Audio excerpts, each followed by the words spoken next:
ഞാനിങ്ങനെ വീഡിയോ കാണായിരുന്നു ഇക്കാന്റെ. സബ്സ്ക്രൈബ് ഒന്നും ചെയ്തിട്ടില്ല കേട്ടോ. കുറെ പേരുണ്ടല്ലേ?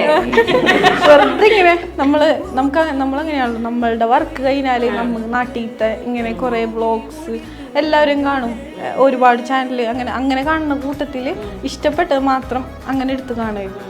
അതിൻ്റെ ഇടയ്ക്കാണ് ആഫ്രിക്കയിൽ ഒരു ഹെൽപ്പ് ചെയ്യുന്ന ഒരു ചേച്ചിന്റെ വീട് പണിത് കൊടുത്തത്. അപ്പം ആ വീഡിയോ കാണുന്നത് അവിടെ നിന്നാണ് ഒരു സ്പാർക്ക് വന്നത്. ആ ഒരു വ്യക്തിനോട് നമുക്കൊരു ഇഷ്ടം വരുമല്ലോ, അങ്ങനെ വന്നു തുടങ്ങി ഒരു റെസ്പെക്റ്റും അങ്ങനെ വന്നു തുടങ്ങി. യൂട്യൂബർ ആണല്ലോ, ഒരുപാട് പെൺകുട്ടികളുണ്ട്, അങ്ങനത്തെ ഒരു ചിന്താഗതി അങ്ങനെ. അപ്പോ പിന്നെ കുറച്ച് കഴിഞ്ഞപ്പോഴാണ് ഒരു വീഡിയോ ഇട്ട് പെണ്ണാലോചിക്കുന്നു എന്നും പറഞ്ഞിട്ട്